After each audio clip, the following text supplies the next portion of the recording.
Hi guys, welcome to big topic. Social மீடியாஸை open பண்ணோம் அப்படின்னா அந்த திமுக செய்கிற காமெடிகள் தான் பயங்கரமாக போயிட்டுருக்கு. ஒரு பக்கம் பார்த்தோம்னா திமுக ஓபிகள் ஜனநாயகனுக்கு எதிரான சில விஷயங்களை பேசுறது. இப்போ போட்டியே பார்த்தோம்னா தாவேக்காக்கும் திமுகவுக்கும் அப்படின்றதெல்லாம் மாறி போய் ஜனநாயகனுக்கும் திமுகவுக்கும் அப்படின்ற மாதிரி ஆகிப்போச்சு. அந்த லெவலில் ஒரு படத்தை பார்த்தோம்னா பற்றி பேசிக்கிட்டே இருக்குது இந்த திமுக ஓபிகள். சரி, ஓகே, இந்த ஊபிகளுக்கெல்லாம் பார்த்தோன்னா பெரிய அடி எடுத்து அடிக்கிற மாதிரி முதல்வர் ஸ்டாலின் அவர்களே பார்த்தோன்னா ஒரு அறிக்கை ஒன்று வெளியிட்டிருக்காரு. அந்த அறிக்கை தான் இப்போ பயங்கர வைரல் ஆகிட்டு இருக்கு. நைட்டு போஸ்ட் பண்ணியிருக்காரு. இது கண்டிப்பாக அந்த திமுக ஓபிகள் எதிர்பார்த்துருக்க மாட்டாங்க. ஃபஸ்ட்டு அவர் என்ன போஸ்ட் பண்ணியிருக்காரு, அதுக்கு பார்த்தோன்னா இந்த திமுக மூப்பிகள் என்ன பார்த்தோன்னா மறுபடியும் முட்டு கொடுத்துட்ருக்காங்க அப்படிங்கிறத பற்றி பார்ப்போம்.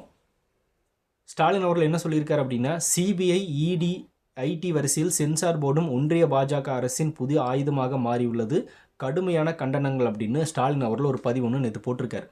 இது எதுக்காக அப்படின்னா, ஜனநாயகன் திரைப்படத்துக்கு சென்சார் கொடுக்காம பிஜேபி பார்த்தோன்னா இந்த மாதிரியான ஒரு வேலையை பண்ணியிருக்கு அப்படின்றது நம்ம தொடர்ந்து பேசிகிட்டே இருக்கோம். சமூக வலைதளங்களும் அதுதான் பயங்கர வைரல். இதை நம்ம பேசிகிட்டு இருக்கோம். திமுக ஒப்பிகள் பார்த்தோன்னா அப்படியே அகன்ஸ்டாக விஜய் அவர்களும் பிஜேபியும் சேர்ந்து செய்யக்கூடிய நாடகம் தான் அது அப்படின்னு மாதிரியான ஒரு பிம்பத்தை கட்டமைச்சிட்டு இருந்தாங்க. அதெல்லாம் ஒன்றுமே இல்லை, கொஞ்சம் வாய மூடிட்டு சும்மா இருங்க ஊப்பிகளா அப்படின்னு முதல்வர் ஸ்டாலின் அவர்களே பார்த்தோன்னா தலையில் குட்டி உட்கார வச்சிருக்காரு அப்படின்னு தான் சொல்லணும். இப்போ அவர் போஸ்ட் பண்ணியிருக்கிற இந்த ட்வீட்டு விஜய் அவர்களுக்கு சென்சார் கொடுக்காத கண்டித்து பார்த்தோன்னா ஒரு கடுமையான கண்டனம் தெரிவிச்சிருக்காரு. நம்மளும் பார்த்தோன்னா இந்த திமுக, பிஜேபி இவங்கெல்லாம் எதிர்ப்புன்னு சொல்லிக்கிறாங்க. ஆனால் பராசக்தி திரைப்படத்துக்கு மட்டும் எப்படி கொடுத்தாங்க அப்படின்னு மாதிரியான சில விஷயங்களை பேசியிருக்கோம். இல்லை, நம்ம சொல்லலை. பட் இந்த நேரத்தில் விஜய் அவர்களுக்கு சென்சார் கொடுக்கல அப்படின்னு ஒரு பிரச்சனைன்னு வரும்போது அந்த பிரச்சனைக்கு ஸ்டாலின் அவர்கள் ஒரு கடுமையான கண்டனத்தை தெரிவிச்சிருக்காரு. அதை ஏற்றுக்கிறது தான் நம்மளோட மாண்பு, அதில் மாற்றம் இல்லை. ஆனால் அதில் ஏதாவது உள்நோக்கம் இருக்கா இல்லையா அப்படிங்கிறது எல்லாத்தையும் தாண்டி அந்த உள்நோக்கத்தை உண்டாக்கிக்கிட்டு இருந்த அந்த ஓபிகளுக்கே அது எதிராக அமைச்சிருக்கு அப்படின்றது இந்த இடத்துல நம்ம ப்ளஸ் பாயிண்ட்டாக பார்க்க வேண்டியதாக இருக்குது. இந்த ஓபிகள் என்ன சொல்லிட்டு இருந்தாங்க, விஜயும் பிஜேபியும் சேர்ந்து தான் ஒரு நாடகம் நடத்துகிறாங்க, ஜனநாயகன் திரைப்படத்துக்கு ஹைப்பை கிரியேட் பண்ணுறாங்க, அப்படி கிரியேட் பண்ணாதான் மக்கள் மத்தியில் பார்த்தோன்னா சில விஷயங்கள் வரும் அப்படின்னு இவங்களே தான் சொல்கிறாங்க. அதே நேரத்தில் இந்த பக்கம் என்ன சொல்கிறாங்க அப்படின்னா, பிஜேபி எடுத்து வாய் திறக்க மாட்டேங்கிறாரு விஜய், அவரோட திரைப்படத்துக்கு அவரே வாய் திறந்து பேச மாட்டேங்கிறாரு, பிஜேபி பேச மாட்டேங்கிறாரு அப்படின்னு இந்த விஷயத்தும் பேசுகிறானுங்க. இது உண்மையா இல்லை இது உண்மையா எதிராக உண்மை அப்படின்ற மாதிரி நம்ம கேட்டோம் அப்படின்னா அதுக்கு பதில் சொல்ல மாட்டானுங்க. அதுக்கு நடுவில் தான் ஸ்டாலின் அவர்கள் இந்த மாதிரியான ஒரு கண்டனத்தை தெரிவிச்சுட்டு போனதுக்கப்புறமா நம்ம செட் பண்ண 2 நரேட்டும் பார்த்தோன்னா லூஸ் தரமாக போயிடுச்சு அப்படின்னு இப்போ புலம்பிக்கிட்டு இருக்காங்க இந்த ஊப்பிகள். அதுக்கு என்ன முட்டு கொடுக்குறாங்க அப்படின்னா, ஸ்டாலின் அவர்கள் கண்டனம் தெரிவித்ததுக்கப்புறமா எதிரியாக இருந்தாலும் எங்கள் தலைவர் ஆதரவு தெரிவிப்பார் அப்படின்னு. ஆதரவு தெரிவித்து தானே ஆகணும். இப்போ திமுகவை நோக்கி தான் தாவேக்காவனோட அரசியல் அப்படிங்கிறதுல மாற்றம் இல்லை. ஆனால் என்னதான் இருந்தாலும் தாவேக்கா அப்படின்ற ஒரு கட்சிக்கும் பார்த்தோன்னா முதல்வர் ஸ்டாலின் தான். ஏன்னா அவர் தான் இப்போ ஆட்சியில் இருக்காரு, அதிகாரத்தில் இருக்காரு. மக்களுக்கு பார்த்தோன்னா பிரச்சனை வேணால் குரல் கொடுக்கணும், அவருடைய வேலை அது, அவரோட கடமை, அதை செஞ்சுருக்காரு. விஜய் அவர்களுக்கும் அவர் தான் முதல்வர். அதிமுகவில் இருக்கிற அவங்களுக்கும் அவர் தான் முதல்வர். இது அவருடைய ஒரு பொறுப்பு அப்படின்றதுனால அவர் இதை பண்ணி தான் ஆகணும் அப்படிங்கிறதுல மாற்றம் இல்லை. அந்த பொறுப்பின் ரீதியாக ஒரு கண்டனத்தை தெரிவிச்சிருக்காரு ஸ்டாலின் அவர்கள். அதை தாவேக்கால யாருமே எதிர்க்கல. ஆனால் இன்னும் ஒரு சில பேர் என்ன சொல்கிறாங்க அப்படின்னா, நீங்கள் 2 பேரும் சேர்ந்து கள்ள கூட்டணி தான், நீங்கள் 2 பேரும் சேர்ந்து தான் ஜனநாயகன் திரைப்படத்தை ஸ்டாப் பண்ணிட்டீங்க அப்படின்னு நம்ம சைடு பார்த்தோன்னா ஒரு குற்றச்சாட்டை வைக்கிறாங்க நம்ம தாவேக்கா தொண்டர்கள். திமுக ஒரு குற்றச்சாட்டை வைக்குது, பிஜேபி ஒரு குற்றச்சாட்டை வைக்குது, ஸ்டாலின் அவர்கள் ஒரு விஷயத்தை பேசுகிறாரு, நம்ம தாவேக்கா ஒரு விஷயத்தை வைக்குது. இது எல்லாமே சேர்ந்தது எங்கே நிற்குது அப்படின்னா அந்த ஒரு ஜனநாயகன் அப்படிங்கிற திரைப்படம் அந்த திரைப்படத்துக்குள்ளே நிற்கிது. இதில் எது அரசியல் எது உண்மை அப்படின்றது பல பேருக்கு புரியல. விஜய் அவர்கள் பார்த்தோன்னா வாய் திறக்கலாம் அப்படின்னு சில விஷயத்தை பேசிகிட்டு இருக்காங்க ஊடகங்களில் திமுக நபர்கள், இந்த நாம் தமிழர் கட்சியை சேர்ந்தவங்களும். அதாவது விஜய் அவர்கள் ஏன் பேசலை அப்படின்னா, இப்போ அவர் ஒரு நடிகராக அந்த ஜனநாயகன் திரைப்படத்தில் மாட்டியிருக்காரு. அதனால இந்த இடத்துல அவர் வாய் திறக்காமல் இருக்கிறதா பெட்ரு. அவர் வாய் திறந்தாலே அந்த நடிகர் அப்படின்றதையும் உடச்சிட்டு பார்த்தோன்னா தாவேக்கா தலைவர் விஜய் அப்படின்ற இடத்துக்கு அந்த பிஜேபி மறுபடியும் பார்த்தோன்னா படத்தை இன்னும் முடக்கிறதுக்குண்டான வேலைகளை தான் பண்ணுவாங்க அப்படிங்கிறதுல சந்தேகமே இல்லை. அவர் இந்த இடத்துல வாய் திறக்காமல் இருக்கிறதுனால தான் பிரச்சனை இல்லாமல் இருக்குது. இப்போ ஜனநாயகன் திரைப்படத்தை முடக்கிட்டாங்க, அது விஜய் அவர்களுக்கு லாஸ் ஆனால் இல்லை, அவருக்கு சேரக்கூடிய சம்பளமெல்லாம் சேர்ந்துடும், அதில் எந்த வித மாற்றம் இல்லை. அதுக்கப்புறமா படம் ரிலீஸ் ஆச்சு அப்படின்னா அது வெற்றி தான், அதில் மாற்றம் இல்லை. ஆனால் இப்போ அந்த படத்தை பார்த்தோன்னா குறிப்பிட்ட தேதியில் ரிலீஸ் பண்ண விடாமல் தடுத்துட்டாங்கல்ல. இன்னும் விஜய் அவர்கள் வாய் திறந்தாங்க அப்படின்னா, நீ இப்படி பேசுகிறியா அப்படின்னு சொல்லி பார்த்தோன்னா இன்னுமே அந்த படத்தை அதிக அளவில் முடக்க தான் ட்ரை பண்ணுவாங்க. அதுக்குண்டான வேலைகள் தான் நடக்கும். ஏன்னா ஆளும் வர்க்கம் அப்படிங்கும்போது இவங்க எல்லாத்தையும் பண்ண தான் செய்வாங்க, அதில் சந்தேகமே இல்லை. அதனால் விஜய் அவர்கள் வாய் திறந்தார் அப்படின்னா அவருக்கு மிகப்பெரிய அளவு லாஸ்ன்றது பெரிய கிடையாது. ஆனால் அந்த படத்தை தயாரிச்சிருக்கிற தயாரிப்பாளர் கிட்டத்தட்ட 500 கோடிக்கு மேலே பிஸ்னஸ் பண்ணியிருக்காருன்னு சொல்லியிருக்காரு அவரே. அந்த லெவலில் பிஸ்னஸ் பண்ணி ஒரு படத்தை பார்த்தோன்னா ரிலீஸுக்கு தயாராக வச்சுருக்கிற அந்த தயாரிப்பு நிறுவனத்துக்கு தான் மிகப்பெரிய அளவில் பாதிப்பு ஏற்படும். அந்த படத்தில் ஒர்க் பண்ண டெக்னீஷியன்ஸ் இருக்காங்க. ஒரு படம் உருவாகிறதுக்கு 2 நபர்கள் 1 நபர்கள் சேர்ந்தாலாம் கிடையாது, ஆயிரக்கணக்கான பேர் வேணும். அந்த நபர்களோட வாழ்வாதாரம் எல்லாமே இதில் சம்மந்தப்பட்டிருக்கும் போது டெஃபினட்டாக விஜய் அவர்கள் இந்த இடத்த அமைதியை காத்து தான் ஆகணும், வேறு வழியே இல்லை. நான் வாய் திறக்கிறேன்னு அவர் வாய் திறந்தாலோ இல்லை ஒரு நடிகராக வாய் திறந்தாலும் கூட அது அரசியலாக்கப்பட்டு விஜய் அவர்களுக்கு அது எதிராக தான் நிற்குமே தவிர விஜய் அவர்களுக்கு ஆதரவாக போகாது. அதனால் இந்த இடத்துல அவர் அமைதி காக்கிறதுல எந்த ஒரு தப்பும் கிடையாது. அவர் இந்த இடத்துல அப்படி தான் இருந்தாகணும், வேறு வழியும் கிடையாது. இதுதான் பார்த்தோம்னா தளபதி விஜய் அமைதியாக இருக்கிறதுக்கு மிக முக்கியமான காரணம். தயாரிப்பாளர்களுக்கும் அதில் இருக்கிற டெக்னீஷியன்களுக்கும் பிரச்சனைன்றது இந்த படத்தை முழுசாக முடக்கிட்டாங்கன்னா அப்படின்னா அவங்களுக்கு டேஞ்சர் தான். அதனால் அவர் சும்மா இருக்கார். நம்ம நேரடியாக கோர்ட்டுக்கு போயிடலாம், சட்ட ரீதியாக நம்ம சந்திப்போம் அப்படின்னு போயிட்டாங்க. இது நடந்துகிட்ருக்கு. சரி, ஓகே. இந்த சைடு இந்த திமுகப்பிகள் இந்த கேள்வி கேட்டாங்க, நமக்கு பதில் சொல்லிட்டோம். இப்போ ஸ்டாலின் அவர்கள் ஒரு ட்வீட் ஒன்று போட்டார். அந்த ட்வீட்டுக்கு பார்த்தோன்னா ஊப்பிகள் என்ன சொல்கிறதுன்னு தெரியாமல் எதிர்க்கும் பார்த்தோன்னா எங்கள் முதல்வர் ஸ்டாலின் அவர்கள் வந்து ஆதரவு தெரிவிக்கிறாரு பார்த்தீங்களா அப்படின்னு. அவர் ஆதரவு தெரிவிக்க தான் செய்யணும். ஏன்னா அவர் ஒரு முதல்வராக இருக்கும்போது மற்ற எல்லாருக்கும் யாருக்காவது பிரச்சனை அப்படின்னா அவர் குரல் கொடுத்து ஆகணும். அது கொடுத்துருக்காரு. அது நம்ம பெரிய அளவில் பார்த்தோன்னா அசிங்கப்படுத்துறதோ கேவலப்படுத்துறதோ பண்ண போகிறதில்ல. ஏதோ ஒரு அரசியல் நடக்குது. மொத்தத்தில் எல்லாமே அரசியல் தான், அதில் எந்த மாற்றமும் இல்லை. எல்லாம் நடந்துட்டு தான் இருக்குது. அவரும் பார்த்தோன்னா கண்டனத்தை பதிவு பண்ணியிருக்காரு. காங்கிரஸே பதிவு பண்ணிட்டாங்க. காங்கிரஸ் எப்போ பதிவு பண்ணாங்களா? நேற்றுல அதுக்கு முந்தின நாளே பதிவு பண்ணிட்டாங்க. காங்கிரஸ் பார்த்தோன்னா ஜனநாயகன் 3 படத்துக்கு ஆதரவாக வந்து பிஜேபிக்கு ஒரு கடும் கண்டனம் தெரிவிச்சிருந்தாங்க தமிழ்நாடு காங்கிரஸ் கமிட்டி. அப்படி இருக்கிறப்போ கூட்டணியில் இருக்கிற திமுக பார்த்தோன்னா வந்து விஜய் அவர்களுக்கு ஆதரவாக தெரிவிக்கணுமா இல்லையா? ஸ்டாலின் அவர்கள் தெரிவித்து தான் ஆகணும், வேறு வழியே இல்லை. தெரிவிச்சிருக்காங்க. இது எல்லாமே கடைசி நேரத்தில் நடந்திருக்கு. இதுவும் ஒரு அரசியல் இருக்கும். அது என்ன அப்படிங்கிறத யோசிச்சு பார்க்குறக்குள்ள நம்மளுக்கு படமே ரிலீஸ் ஆகிடும். அந்த லெவலில் போயிட்டுருக்கு இந்த ஊபிகளோட பேசுகிற பேச்சுகள், சமூக வலைதளங்களில் ஜனநாயகம் கூடான பிரச்சனைகள்.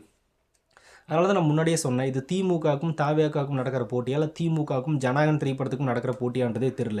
அந்த லெவலில் பார்த்தோன்னா ஒரு படத்தை அரசியலாக்கிட்டாங்க.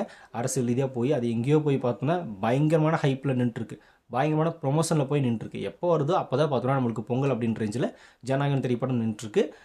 அதுக்கு ஒரு நன்றியை தெரிவிச்சுக்கலாம் அப்படின்னு தான் நான் இந்த இடத்துல சொல்கிறேன். இந்த ஜனநாயகன் 3 படத்தை வராமல் தடுத்து வச்சுருக்காங்களா அந்த நபர்களுக்கு. சரி, ஓகே. இது ஒரு சைடு போயிட்டுருக்க. இன்னொரு சைடு இந்த லேப்டாப் அரசு, இதை பற்றி நான் முன்னாடியே ஒரு வீடியோ போட்டிருப்பேன். அதில் ஒரு முக்கியமான நபர் ஒரு விஷயத்தை போஸ்ட் பண்ணியிருக்காரு. என்ன சொல்லியிருக்காரு அப்படின்னா, தமிழ்நாடு அரசு கொடுத்த அந்த லேப்டாப் மேலே விஜய் ஸ்டிக்கர்ஸை இல்லை அப்படின்னா ஹாலிவுட் ஆக்டர்ஸு வேறு ஏதோ ஸ்டிக்கரெல்லாம் ஒட்டுறாங்க, இந்த பைக் ஸ்டிக்கர் அது இதெல்லாம் ஒட்டிக்கிட்டு இருக்காங்க. அதை எடுத்து சோசியல் மீடியாஸில் வீடியோவாக போட்டிருக்கிறாங்க சில பேர். அதை பண்ண வேண்டிய அவசியம் இல்லை, அதை பண்ணுறாங்க. அது வந்து பண்ணுறதுக்கு நம்ம தப்புன்னு தான் சொல்கிறோம், சரின்னு சொல்லலை. அது பண்ணிட்டு போங்க, அதே வீடியோ எடுத்து போடுறீங்க அப்படின்றது ஒரு விஷயமா இருக்குது. இப்போது அப்படிப்பட்ட நபர்களை கைது பண்ணணும் அப்படின்னு மாதிரி ஒரு சில பேர் பேசிக்கிட்டு இருக்காங்க. இந்த திமுக ஒப்பிகள் ஸ்டிக்கர் ஓட்டுற நபர்களை கைது பண்ணணும் அப்படின்னு போட்டிருக்காங்க. இது எந்த வகையில் பார்த்தோன்னா சரியான ஒரு வாதம் அப்படின்றது நம்மளுக்கு தெரியல. இப்போது அந்த லேப்டாப் பார்த்தோன்னா அவர் வாங்கிட்டா, அந்த பையன் வாங்கிட்டா, நீ அவருடைய விருப்பம். அவள் ஒட்டுறா, ஒட்டாமல் போகிறா, கிழிக்கிறா, உடைக்கிறா, எதுவும் பண்ணிட்டு போகிறான், அது அவருடைய விருப்பம். அவனை யூஸ் பண்ணுறதுக்காக தான் நீங்கள் கொடுத்தீங்க. அவனுக்கு நீங்கள் யூஸ் பண்ண கொடுத்துட்டு அது இப்படி தான் யூஸ் பண்ணணும் அப்படின்னு ரூல்ஸ் போடுறது பார்த்தோன்னா வந்து எப்படி சரியாக இருக்கும்? அவன் என்னமோ பண்ணிட்டு போகிறா, அது அவரோட விருப்பம். சரி, ஓகே. சரி, அப்படி ஸ்டிக்கர் ஒட்டக்கூடிய நபர்களை கைது பண்ணணும் அப்படின்னா முதல்ல தமிழ்நாடு அரசு, தமிழ்நாடு கொடுத்துருக்கிற கவர்மெண்ட்டில் ஸ்டாலின் ஸ்டிக்கரை ஒட்டினது யார்? கலைஞர் ஸ்டிக்கரை ஒட்டினது யார்? இதெல்லாம் பார்த்தோன்னா ஸ்டிக்கர் இல்லையா? இதுவும் பேர் ஸ்டிக்கர் தான். இதை பார்த்தோன்னா அவள் லேப்டாப் அப்படிங்கிறது அப்படியே வருது அப்படின்னா தயாரிக்கும் போது இவங்களோட ஃபோட்டோலாம் போட்டால் தயாரிக்கிறாங்க இல்லை, அப்படியே அந்த கம்பெனியோட பிராண்ட் நேம் போட்டிருப்பாங்க, அவ்வளோதானே. அதோட கொடுத்துருக்கலாமே. இவங்க எதுக்கு ஸ்டிக்கர் ஒட்டினாங்க? உள்ள வால்பேப்பர் வைக்கிறாங்க. வால்பேப்பர் வைக்கிறது கூட பார்த்தோன்னா விஜய் ஸ்டில்ல வச்சாங்க அப்படின்னா அரெஸ்ட் பண்ணணும் அப்படின்னு ஒரு குரூப் பேசிக்கிட்டு இருக்கு. அப்படி இருக்கிறப்போ ஸ்டிக்கர் ஒட்டுறது அப்படிங்கிறது பார்த்தோன்னா ஸ்டாலின் அவர்களோட ஃபோட்டோ ஒட்டும் போதே ஸ்டிக்கர் ஒட்டுனது தான். கருணாநிதி ஃபோட்டோவை போட்டிருக்காங்க, அதுவும் பார்த்தோன்னா ஒரு ஸ்டிக்கர் தான். அந்த ஸ்டிக்கரில் எதுக்கு ஒட்டுறீங்க அப்படின்னு ஒரு கேள்வியை நம்ம இந்த இடத்துல முன்வைக்கிறோம். அப்போ அவங்களும் கைது பண்ணிடலாமா அப்படின்னு நம்ம கேட்குறோம். அது எப்படி அவங்க தானே அதை கொடுத்தாங்க அப்படின்னு ஒரு விஷயத்த பேசுவாங்க. அவங்க கொடுத்தாங்க இல்லைனாலும் நம்ம சொல்லலை. ஆனால் அது யார் காசில் கொடுத்தாங்க அப்படின்னா மக்களோட வரி பணத்தில். அந்த பையன் வாங்கியிருப்பான்ல, அவன் சில பொருட்கள் வாங்கின கடைகளில் வீட்டு வரி, அவங்களோட சொந்த வரி, அவங்களோட வீட்டில் இருக்கிறவங்களோட கட்டின வரி, எத்தனையோ வரிகள் சம்மந்தப்பட்டது பொருளை தான் பார்த்தோன்னா ஒரு லேப்டாப் வந்து அவனோட கைக்கு போய் சேர்ந்துருக்கு அப்படின்னா அவனுடைய சொந்த பணம் அப்படின்னு வச்சுக்கலாம். அவங்களுடைய சொந்த பணத்தில் வாங்கின ஒரு லேப்டாப்புக்கு அவள் எதையோ ஓட்டிகிட்டு போகிறான், அவங்களுக்கு என்ன பிரச்சனை? ஆக்சுவலாக அதில் பார்த்தோன்னா ஃபஸ்ட்டு நீங்கள் வந்து கலைஞர் ஸ்டிக்கரையோ வந்து இல்லைன்னா ஸ்டாலின் ஸ்டிக்கரையோ ஓட்டுனதே தப்பு. அவங்களோட பணத்திலே கொடுத்துட்டு எதுக்கு பார்த்தோன்னா உங்களோட ஃபோட்டோ ஓட்டுக்கிறீங்க அப்படின்னு நம்ம தான் பார்த்தோன்னா இந்த இடத்துல ஒரு கேள்வி கேட்கணும். அது மட்டும் இல்லாமல் இப்போ அந்த ஸ்டிக்கர் ஒட்டினா கைது பண்ணணும் அப்படின்னு சொல்கிற குரூப்புக்கு இன்னொரு விஷயம் நான் கேட்கணும்னு நினைக்கிறேன். இப்போ இந்த உங்கள் பொங்கல் பரிசாக 3000 ரூபா வந்து மக்களுக்கு கொடுத்துட்ருக்காங்க அப்படிங்கிறத நம்மளால் பார்க்க முடியுது. அந்த 3000 ரூபாயை அந்த பொங்கல் சம்மந்தப்பட்ட விஷயத்துக்கு மட்டும்தான் இவங்க செலவு பண்ணணும், மற்ற எந்த விஷயத்துக்குமே செலவு பண்ணக்கூடாது. எக்ஸாம்பிளுக்கு அந்த 3000 ரூபா வாங்கிட்டு அந்த குடும்பத்தினுடைய தலைவர்கள் ஒயின் ஷாப்புக்கு போய் பார்த்தோன்னா சரக்கு அடிக்கக்கூடாது, மது பாட்டில் வாங்கக்கூடாது அப்படின்னு நீங்கள் பேசுவீங்களா? நீங்கள் பேச மாட்டீங்க. ஏன்னா இங்கே கொடுத்து அங்கே வாங்குறதானே பார்த்தோன்னா உங்களோட பிளானு. இங்கே கொடுக்க வேண்டியது அங்கே பிடுங்க வேண்டியது. இங்கே 1000 ரூபாய் பார்த்தோன்னா மகளிர் உரிமை திட்டம் கொடுக்க வேண்டியது, ஒயின் ஷாப்பில் காசை பிடுங்க வேண்டியது. இதுதானே பார்த்தோன்னா பண்ணிகிட்டு இருக்கீங்க. பொங்கல் பரிசாக கொடுக்கக்கூடிய அந்த 3000 ரூபாய் பார்த்தோன்னா மது கடைகளில் கொடுத்து மது வாங்காதீங்க அப்படின்னு ஏதாவது ஒரு திமுக பாரு இப்படி பேசுவானா? அப்படி யாராவது மது வாங்குனீங்க அப்படின்னா அவங்கள கைது செய்யணும் அப்படின்னு இவங்க பேசுவாங்களான்னா பேச மாட்டானுங்க. இதெல்லாம் பேச மாட்டாங்க. ஆனால் ஸ்டிக்கர் ஒட்டுறதுக்கு பார்த்தோன்னா கைது பண்ணணும் அப்படின்னு அவங்கள பேசிக்கிட்டு இருப்பாங்க. இதுதான் பார்த்தவங்களோட ஸ்ட்ராட்டஜி. இது வந்து தாவேகா தொண்டர்கள் அவங்களோட கமெண்ட்டில் கழுவி ஊற்றின விஷயம் தான். இந்த மாதிரியெல்லாம் பண்ணுவீங்களா? அப்போ 3000 கொடுத்தா மது பாட்டில் கொடுத்துருவீங்க, கொடுக்கக்கூடாதுன்னு சொல்லி பேசுவீங்களா அப்படின்னு மாதிரி சில கேள்விகள் முன் வச்சாங்க. அதுக்கு இவங்க பதில் சொல்ல மாட்டாங்க. அது அவருடைய லேப்டாப் அவர் கைக்கு போயிடுச்சு, அவர் என்னமோ பண்ணிட்டு போகிறாரு. அதுக்கு உங்களுக்கு நீ சம்மந்தமே கிடையாது அப்படின்றத கொஞ்சமாவது புரிஞ்சுக்கிட்டாங்க அப்படின்னா சரியாக இருக்கும். இல்லை அப்படின்னா எல்லாத்துக்கும் குரல் கொடுப்பாங்க அப்படின்னா அந்த 3000 ரூபாய் நீ இதுக்கு மட்டும்தான் செலவு பண்ணணும், எதுக்கு செலவு பண்ணக்கூடாது, அப்படி செலவு பண்ணால் கைது பண்ணுவேன் அப்படின்னு எல்லாரும் பார்த்தோன்னா பேசுங்க அப்படின்னு இந்த இடத்துல நம்மளும் ஒரு ஒரு குற்றச்சாட்டை அதை முன்வைக்கிறோம். இது ஒரு சைடு போயிட்டுருக்கு. இன்னொரு சைடு என்ன அப்படின்னா இந்த ஊபி செந்தில் இந்த ஜனநாயகன் திரைப்படத்துக்கும் பிஜேபிக்கும் பார்த்தோன்னா ஒரு சம்மந்தம் இருக்குது. விஜய் வந்து பிஜேபியோட பி டீம் தான் அப்படின்னு பேசிக்கிட்டு இருக்கிற அந்த அண்டாவாயன் செந்திலுக்கு முதலமைச்சர் ஸ்டாலின் அவர்களே வந்து ஒரு கொட்டி இருந்தார். இவங்க வேணும்னே ஜனநாயகனுக்கு சென்சார் கொடுத்தா முழிச்சிருக்காங்க அப்படின்றத. இப்போ இந்த ஊபிக்கு பார்த்தோன்னா எங்கே போய் மூஞ்சி வச்சுக்கிறதுன்னு தெரில.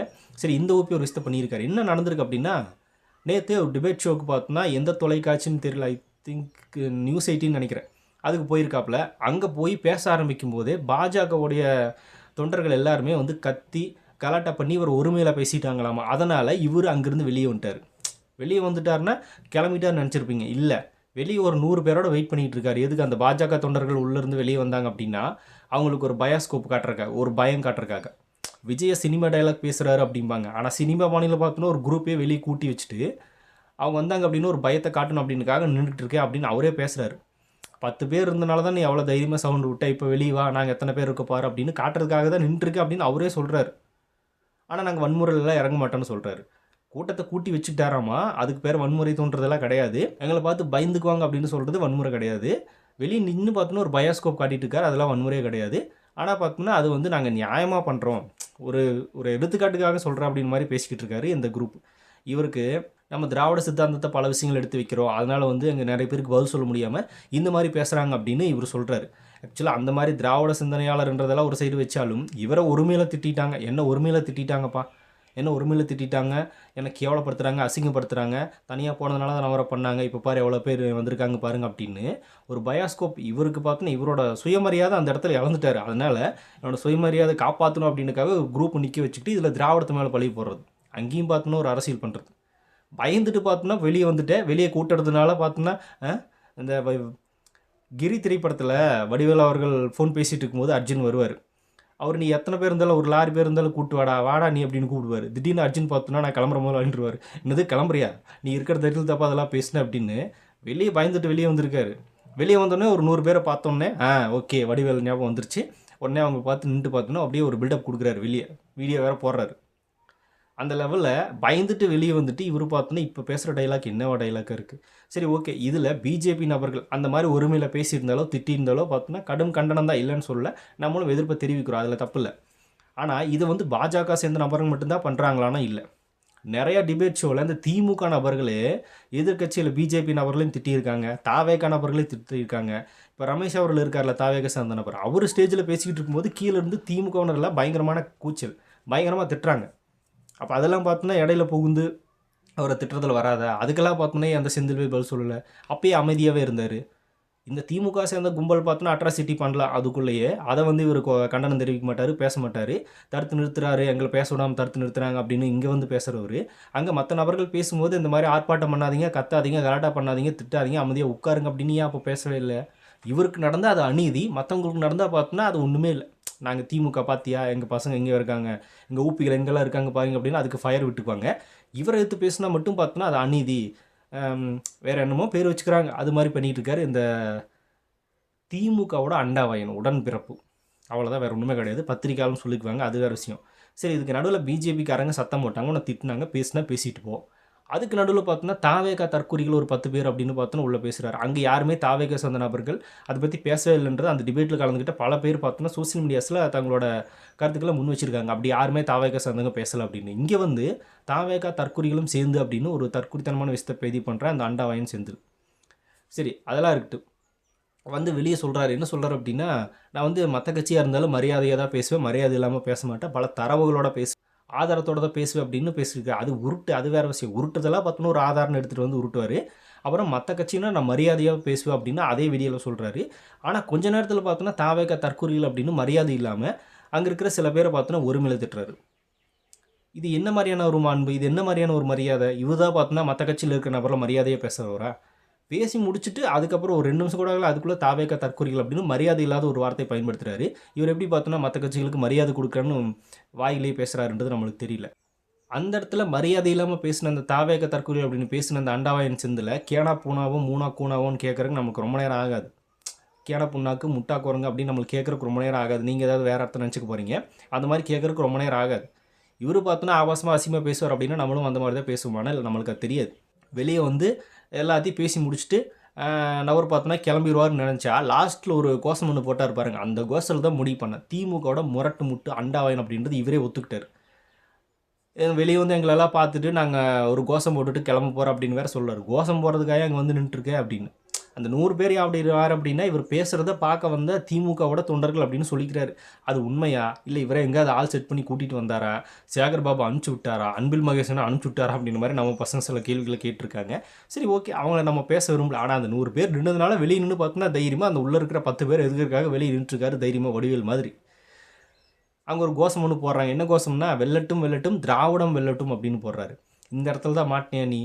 இது இப்போ நீ என்ன பண்ணணும் அப்படின்னா வெல்லட்டும் வெல்லட்டும் திராவிடம் வெல்லட்டும் அப்படின்னு கோஷம் போடுற அளவுக்கு வந்த நீ அந்த டிபேட் ஷோவில் போகும்போது பத்திரிகையாளர் அப்படின்னு ஏன் போடுற? வெல்லட்டும் வெல்லட்டும் திராவிடம் வெல்லட்டும்னு சொல்லிட்டு அதுக்கப்புறமா திராவிட ஆதரவாளர் திராவிடத்தினுடைய அண்டா அப்படின்னு போட்டுக்க வேண்டியதானே. அங்கே எதுக்கு போய் பார்த்தோன்னா பத்திரிகையாளர் அப்படின்னு போடுற?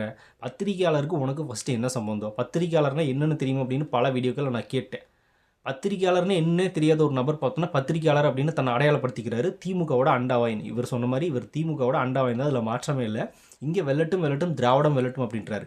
நீ வெல்லட்டும் வெல்லட்டும் பத்திரிகை சுதந்திரம் வெல்லட்டும் தானே போட்டிருக்கணும். ஒரு பத்திரிகையாளரை பேச விடாமல் தடுக்கிறாங்க, ஒரு பத்திரிகையாளரோட கருத்தை சொல்ல விடாமல் தடுக்கிறாங்க, பத்திரிகையாளரை பார்த்தோன்னா நெருக்கிறாங்க அப்படின்னு தானே இவர் பேசியிருக்கணும். அப்படிப்பட்ட ஒரு நபர் வந்து பத்திரிகையாளர்னு போடுவாங்களாமா. அதை கேட்டால் பார்த்தோன்னா வெல்லட்டும் வெல்லட்டும் திராவிடம் வெல்லட்டும்னு பேசுவாங்களாமா. நீ முடிஞ்ச பத்திரிகையாளர்ன்றதை தூக்கிட்டு திராவிட ஆதரவாளர்னு போடு, திராவிட அண்டான்னு போடு. உனக்கு தான் அந்த பேர் ரொம்ப பிடிக்கும்ல, நீ தானே சொல்லியிருக்க போடு அப்படின்னு தான் நம்ம இந்த இடத்துல கேட்கக்கூடியது. இந்த மாதிரி போயிட்டுருக்கு இந்த திமுக ஓபிகளோட அட்ராசிட்டி ஒரு சைடு. நீங்கள் என்ன நினைக்கிறீங்க இதை பற்றி அப்படிங்கிறத கமெண்ட்டில் ஷேர் பண்ணிட்டு போங்க. அப்படியே பிக் டாபிக் சேனல் யாராவது சப்ஸ்கிரைப் பண்ண வந்து மறக்காமல் சப்ஸ்கிரைப் பண்ணிக்கோங்க. நிறைய big topics, political news, trending news, cinema bits இப்படி நிறைய நம்ம சேனலில் திறந்து வரப்போகுது.